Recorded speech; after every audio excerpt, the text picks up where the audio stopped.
Week 12 waiver wire edition. 3 weeks into the fantasy playoffs, every single week matters more and more. That win or the loss can be the difference between you missing the playoffs and making the playoffs, securing that bye week, missing out on that bye week. So I'm here to give you the best waiver wire additions, the guys I think should be targeting. So let's get right into it. Let's not waste any more time. Let's talk about Emmanuel Wilson, owned on 6% of ESPN leagues, 8% on Yahoo leagues. Josh Jacobs unfortunately went down with any injury. He's considered week to week. Matt LaFleur says he has a chance to play this week. I highly doubt it. They're not going to want to rush their star running back from what we thought was a pretty significant knee injury. Luckily, the test came back negative. It looks like he's going to be fine in the long run, but in his absence, Emmanuel Wilson stepped in. He got every single touch out of this backfield. He found the end zone. That pure workhorse type role volume, he was over 70% of the snaps.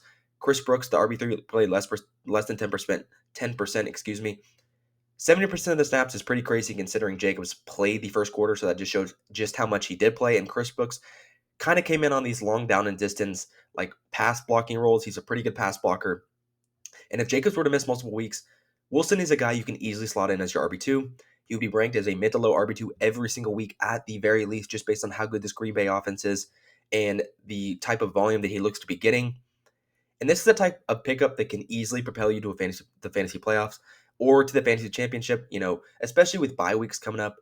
Injuries have been, guys have been dropping like flies recently all year long, just like they do every season. So I honestly believe that Wilson is a guy you can be spending 100% of the rest of your fab on, a guy you just empty the clip on, even if it's just for 1 or 2 weeks. That is how important he can be for your team and how nice of a fill-in he can be. Like I said, Green Bay will not want to rush him back, so I highly doubt he is back this next week at the very least. And if he misses 2 weeks, that's even better if you can pick him up and get him for that amount of time. I hope Josh Jacobs comes back really soon. But in that case, Emmanuel Wilson is the guy you want to be picking up. He's my number one waiver wire ad for this week. And number two, this is the guy that we haven't talked about in a while, but a player that I loved coming into this season, and it's going to be Bashal Tootin. I'm going to tell you exactly why. He is owned on 19% of ESPN leagues, 30% of Yahoo leagues. Another name that emerged this past Sunday as kind of just out of nowhere. We thought coming out of the bye that he may have a role. Looks like Travis Etienne, or we thought Travis Etienne was going to have, this kind of role the rest of the season. And this week out of nowhere, with the Jags season on the line, the Jags come out, they crush the Chargers, and Bashal Tootin was a huge, huge part of it before he went down with an injury. I want to say that he did go out with an ankle injury. That is something to be monitored. But in this game, the split between Etienne and Tootin was way closer than anybody thought. It was basically 50-50, and it actually tilted a little bit more towards Tootin. He outcarried him 8-6 before he left with injury, where I believe that was the first half.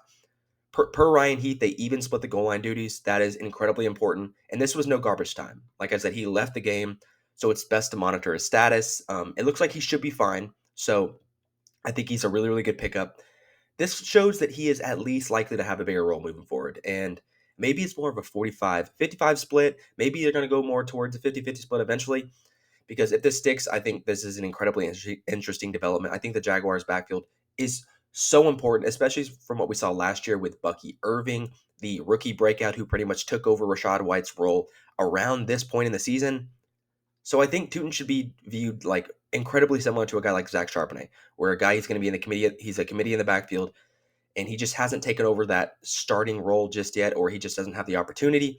Because if there was an injury to Etienne, Tootin would step in and be probably a league winner right away. The upside is real. He was an absolute freak at the combine, 4.32 speed, and a guy that I was targeting in drafts everywhere this year just based on the type of upside that he has and in this Liam Cohen offense. So he is my second waiver wire ad this week. And let's move on to the third one. And he's probably going to be the biggest name, okay? And I clearly understand why. We'll talk about it in a second. But Michael Wilson, owned on 15% of ESPN leagues, 47% on Yahoo. And like I said, he's probably going to be the most sought-after guy because he went nuts this past Sunday. 15 catches, 185 yards. He had 18 targets. He finished as the wide receiver 1 on the week, and he had the most receiving yards by any player all season. Look, let's just be honest. I believe Marvin Harrison has never had a game like this in his entire career, not even close. He hasn't even had over 100 yards in a game this season. And I know people are probably thinking, is this a one-hit wonder?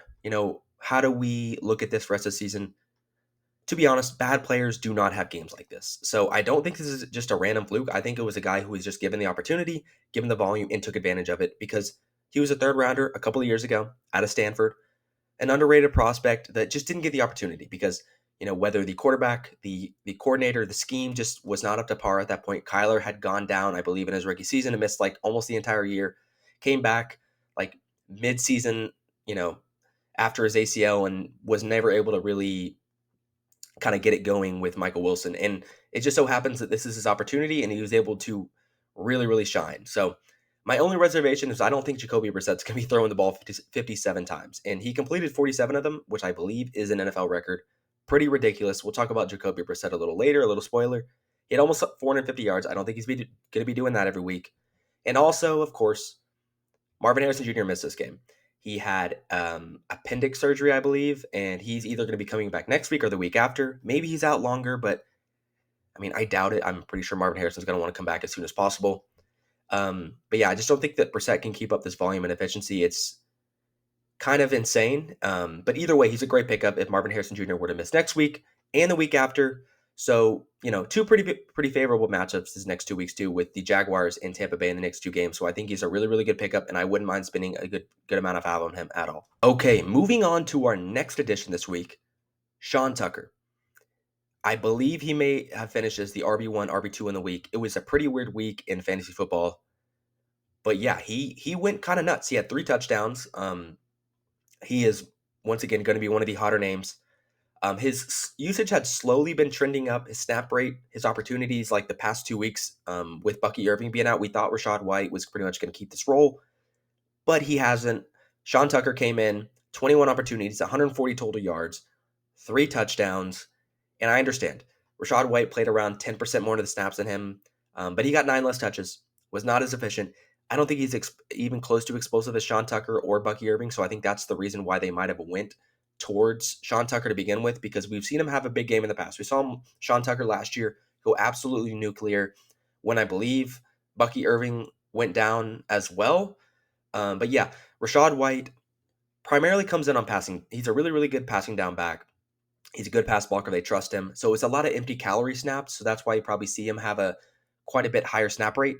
But yeah, I think Sean Tucker, if Bucky Irving were to miss next week, he's a guy you can probably slot in as your RB2 despite them playing the Rams and just feel pretty good about it.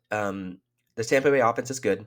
It's one I trust. And while I understand Bucky's return is on the horizon, that's the reason I'd be careful is Bucky Irving was at practice last week. But it's someone to keep an eye on. You should keep an eye on his status today and tomorrow. If he's trending towards missing next week, if you see any indication, I would snag Tucker.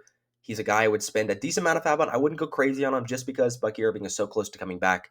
But if you're in need of a great streamer and you're kind of betting on Bucky Irving missing the next week again, then I would absolutely pick Sean Tucker up. He's a great option. He's a great streamer. And if anything were to happen to Bucky Irving rest of the season, if he were to re-injure himself, he's probably an RB2, low-end, mid-end RB2 rest of season, just based on how he looked last week and the opportunities he was given. So moving on. Luther Burden is going to be my next guy. He was the headliner from last week's video.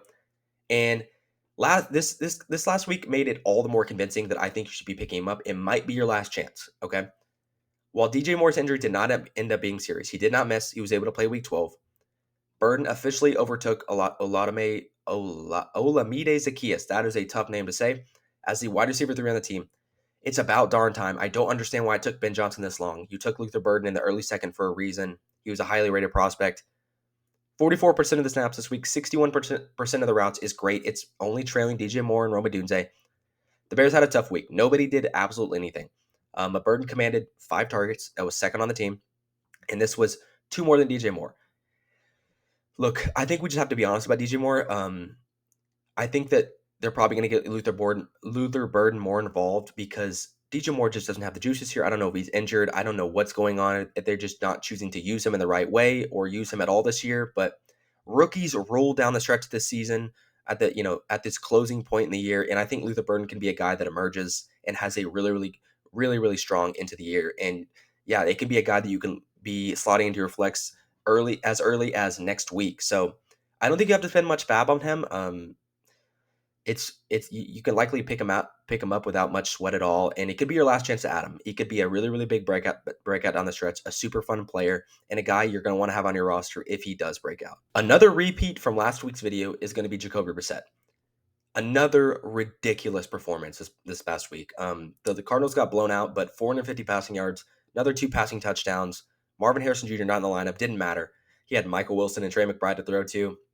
He looked awesome, to be honest. That Cardinals defense, not so much, but it looks like the Cardinals will be trailing in most games, and Brissett can be like exactly what you need, like as a consistent option at quarterback to stream. He's averaged 22 and a half points per game in 5 starts, and he gets the Jags and the Bucks the next 2 games.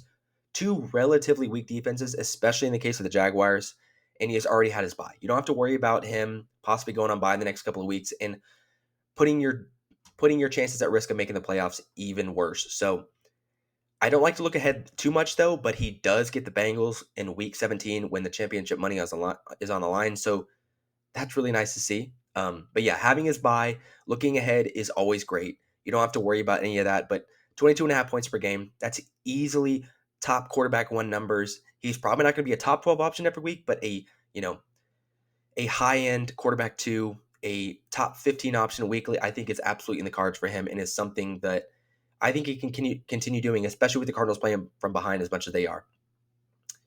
Next guy I want to talk about, Christian Watson, 26% owned on ESPN, 34% on Yahoo. Honestly, coming in this year, I did not think Christian Watson was going to be on this list. He wasn't even supposed to be back until later in the year, or I didn't even think he played at all in 2025. He tore his ACL towards the end of last season, and he might be the healthiest Packers wide receiver right now. Jaden Reed's on IR. Tucker Kraft tore his ACL a couple of weeks ago. Romeo Doubs and Matthew Golden are all hobbled by injuries right now of their own. The path seems to be clearing for a guy who had a really, really good rookie season, ran hot on touchdowns. He seems to be doing the same year. He seems to be doing the same thing this year. He had 2 touchdowns this past week. He saved the Packers, to be honest, and Watson is a big play threat. And I know he's not a guy that you probably want to slot in every single week as your flex, but he has a history, like I said, of running hot on touchdowns. His rookie season was great. We saw him as a rookie just perform like a monster down the stretch. I know that some people may have been a little soured on him because of the last couple of years he's been injured. He's been not as good, but he's led the team in route participation these last 2 weeks, and he's in a good offense. And with Josh Jacobs being gone, I think this offense can throw even more. Their pass rate over expectation was like over almost 7% this past week, which means that they are throwing the ball a lot more than when Josh Jacobs is on the field. So I think that's also something to look at. Watson is absolutely worth the ad, and he will probably go a little bit more under the radar, maybe not if you have a bunch of ball knowers in your league, but the upside and the talent is there, absolutely. Matthew Golden doesn't look to be doing anything. I mean, his rookie breakout is all but gone at this point. He's been hurt. He's been non-existent when he is on the field. He has a lower than 30% route participation, so he's not even running routes at all. And Christian Watson's healthy for the first time since really the end of his rookie season when he did go on that crazy streak. So it's an upside play and a guy I'd absolutely be willing to spend a good amount of fab on and be adding in all my leagues. Another guy I think this should be a priority ad this week. Kenneth Gainwell, 42%, 33% on ESPN and Yahoo. Similar to Sean Tucker. He's kind of similar because Jalen Warren went out with an ankle injury. We don't know the severity of it. Apparently he could have come back in the game, but he didn't. So I think that may be an indicator that it's a little bit worse than people think. He could miss some time. He couldn't. I think there's a good chance that he could miss this next week because, like I said, these teams don't usually like to risk re-injury with their running backs, especially when they have a guy like Gainwell who can step right in. He had 7 catches on 8 targets, 81 yards, 2 touchdowns. He took pretty much everything in the backfield when Jalen Warren did lead. He had a 26% target share. I mean, that is ridiculous. I think he led the team, in receiving. But yeah, we saw Gainwell get all the work. We saw him just a couple of weeks ago, or I believe back in week 4, fill in when Warren was like a last second no-go in the overseas game. And he left that game with 25 touches, 2 touchdowns. Pretty nice to have. So yeah, I think Gainwell should be a priority ad for you, especially if you are in need of, an RB2 and you got bye weeks injuries. These are the weeks that you're going to want to have those spots filled in the most, and you're not going to want to have them empty and having guys who are not going to score you really any points at all. Okay, finally, we got our last guy, and he's not a sexy name at all. He's going to be our final waiver out of the week. It's a boring one, I get it, but it's Chris Rodriguez. He's owned on 7% on ESPN leagues and 12% on Yahoo. A relatively unknown name. Not a lot of guys really know who he is in general, and I think he can go super under the radar. with all this Ja'Cory Cross-Garrett buzz in the offseason, paired with the Jaden Daniels injury, the Commander season completely imploding, it has pretty much led to Chris Rodriguez becoming the lead back in this offense. It's really also because Ja'Cory Cross-Garrett just has not been very good, especially since Jaden Daniels went down. His usage has gone down, his opportunities has gone down, and his efficiency has gone down, which all three of those paired together is not good, and it has led to Chris Rodriguez having 45% of the snaps this past week to go along with 9.5 fantasy points.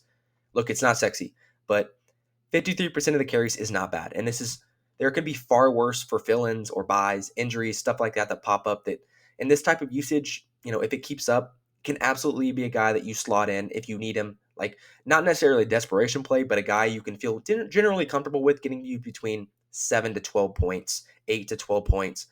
That's good enough for your RB2 slot if you are in absolute need of it. And you probably won't have to spend any fab on him at all, to be honest, especially with Washington on bye this week. I know that's not, like I said, it's not going to be a guy you probably want to add because he is on bye week and you need options and you need guys to put in your lineup. But if you have an open bench spot or you're in desperate need of a running back, it's pretty smart to stash him. He's been getting the snaps. He's looked good as the lead back. And yeah, he's running the most routes on this team too. We've seen more wild league winners in the past.